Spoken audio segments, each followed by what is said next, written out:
Baik, mengenai tanggapan tentang adanya bencana air yang terbesar akan terjadi di bulan Februari. Itu akan ada air bah, yang artinya air dari Bengawan maupun air laut yang naik ke daratan disertai dengan guntur dan angin. Namun untuk saudara-saudaraku, cukup waspada saja, tidak perlu khawatir, karena insya Allah untuk bencana tahun ini tidak sedahsyat tahun-tahun yang kemarin, dikarenakan pada saat ini kita masuk di dalam ketentraman, kedamaian, dan dalam lindungan alam atau lindungan Allah Subhanahu wa Ta'ala, sehingga alam pun bisa dikendalikan. Namun bukan berarti kita sebagai umat manusia yang mempunyai banyak kekurangan lantas jumawa atau menyombongkan diri, karena sewaktu-waktu banjir itu atau bencana itu pun terjadi. Maka pada saat bulan Februari atau bulan 2, kita harus waspadai angin dan badai disertai air akan muncul dari timur laut. Hal ini yang bisa menyebabkan kehidupan mengalami sedikit stagnasi, namun ekonomi tetap stabil. Maka sekali lagi, mengenai bencana yang akan terjadi itu akan terjadi dan memang ada, pasti Romo. insya Allah, karena kepastian dan hak adalah milik Allah Subhanahu wa Ta'ala. Namun berdasarkan siklus alam dan ramalan para pujangga terdahulu menceritakan bahwasanya pada tahun ini akan terjadi prahara yang besar, namun jangan terlalu khawatir. Tapi sekali lagi, bukan berarti kita lantas nggak terjadi apa-apa, jangan begitu. Itu namanya jumawa, sembrono. Manusia yang banyak mempunyai kekurangan, kita berserah diri kepada Allah Subhanahu wa Ta'ala. Semoga apa yang diramalkan para pujangga terdahulu benar, bahwasanya banjir itu, prahara itu, bencana itu tidak sedahsyat tahun-tahun yang lalu, melainkan hanya perputaran siklus roda peralihan tahun saja. Bukankah kita masih ingat tentang usaha manusia yang ingin mengambil hasil bumi, menambang hasil bumi, misalkan mengambil minyak, lapindo misalnya? Pengeboran ini dilakukan manusia atau Allah? Manusia. Ulah manusia kan? Akhirnya menjadi bencana. Nah, ini. Mengapa demikian? Itu adalah hukum alam. Ketika alam diperkosa, maka kita sebagai pemerkosanya yang bertanggung jawab. Begitu pula dengan adanya virus pandemi yang diciptakan oleh manusia, kita juga sebagai manusia yang terkena imbasnya. Berarti intinya itu semua karena ulah manusia sendiri nih Romo. Betul sekali. Ini yang kedua Romo, ini membahas kan banyak orang ini bahas masalah pemimpin kita untuk selanjutnya Romo. Ada yang mengatakan bahwa nanti itu akan timbul seorang pemimpin yang masih keturunan China, cuma umurnya cuma seumur jagung. Nah, setelah itu baru muncul yang namanya Ratu Kembar. Setelah Ratu Kembar itu baru Ratu Adil nanti yang akan muncul. Tanggapan Romo bagaimana? Sebenarnya untuk bicara tentang kepemimpinan yang akan datang ini sangat riskan sekali, dan apalagi kalau kita bicara kasepuan ya. Jadi kasepuan otomatis untuk bicara ke depan tentang siapa pemimpin dan bagaimana ini nantinya akan dikaitkan dengan politik katanya. Namun apa salahnya jika kita sebagai manusia juga mengetahui tentang perkembangan roda kehidupan agar kita bisa memilih dan tidak terkejut apabila ada sesuatu yang memang terjadi seperti yang jenengan sampaikan, akan adanya pemimpin Cina namun dalam kepemimpinannya hanya seumur jagung seperti itu. Namun menurut kacamata batin saya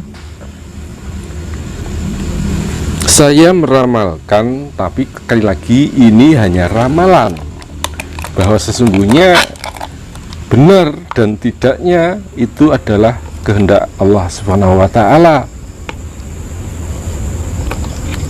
Insya Allah untuk kepemimpinan yang akan datang ini masih lahir trah suku Jawa.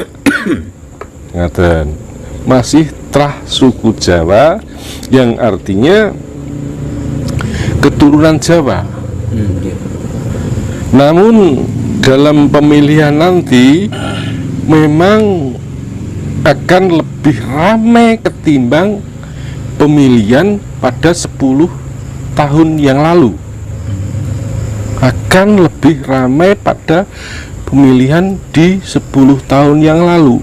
Maka dari itu saya berharap saudara-saudara saya jangan sampai terbawa arus, ikuti nurani.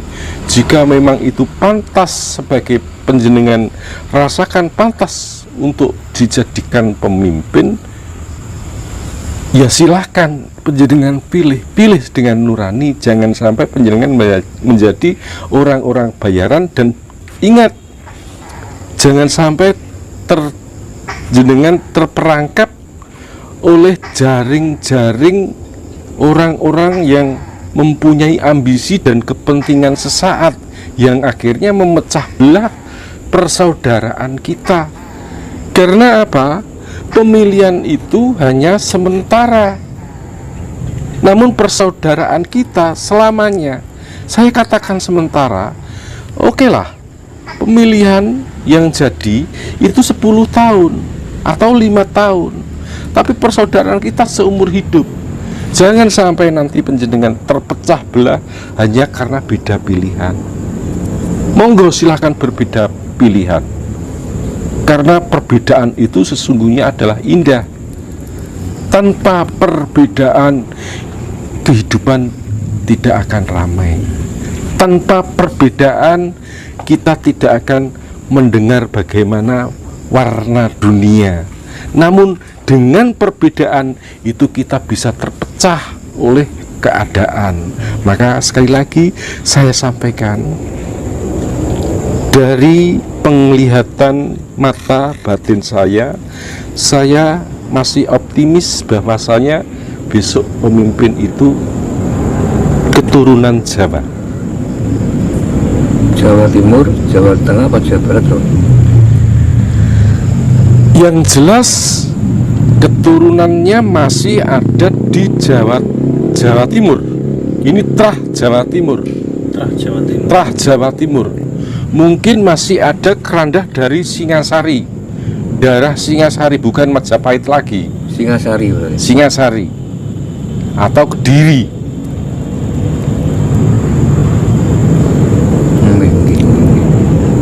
Jawa Timur.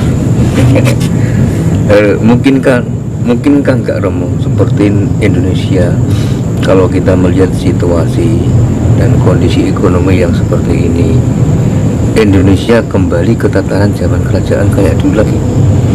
Mengapa tidak? Jadi dalam episode yang lalu tentang Sabdo Palon Nage Janji sudah saya sampaikan bahwasanya ini akan kembalinya zaman Budi. Budi bukan Buddha loh, nggih. Budi itu adalah Buddhis yang artinya suci, kesucian yang akan membawa kesemakmuran bangsa-bangsa, kesemakmuran persaudaraan. Dan dari sini kita sudah bisa melihat dan merasakan betapa saudara-saudara kita sudah sadar kembali tentang adanya kita dari mana, berasal dari mana, dan akan kemana. Sudah tidak sedikit ini sepuh kaum penghayat yang sudah mulai bangkit untuk menata kembali Nusantara dan Katulistiwa berdasarkan keimanan masing-masing. Bukan berarti kita tidak menerima ajaran dari mancanegara.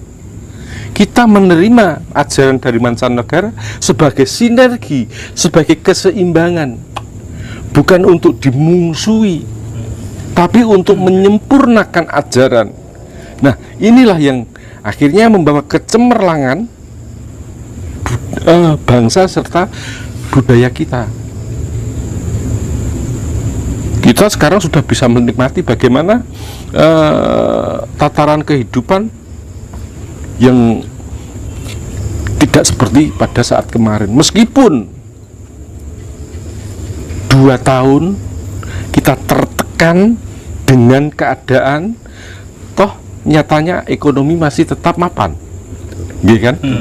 Tidak ada berita kelaparan, tidak ada berita seperti saudara kita yang di Ethiopia sampai terjadi busung lapar. Kita semua, meskipun yang dapat bantuan pemerintah maupun yang non subsidi, berdiri atas dirinya sendiri, bisa hidup, bisa makan dan sehat. Nah, ini tandanya bahwasanya nyata bahwasanya eyang kita Sabdo Palon Noyoginggong itu sudah ada, sudah merangkul anak cucunya untuk dibawa lagi ke masa kejayaannya. Dan Panjenengan pirsani di mana sekarang setiap kali ada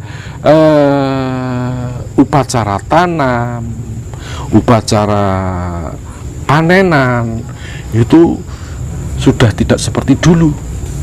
Yang sekarang banyak mulai melaksanakan sujud syukurnya kepada Allahu Rabbi, Gusti kang murbingrat, kang nguasani jagat raya saisine. Lah niku Mas, ingkang yang saya sampaikan tentang bisa enggak?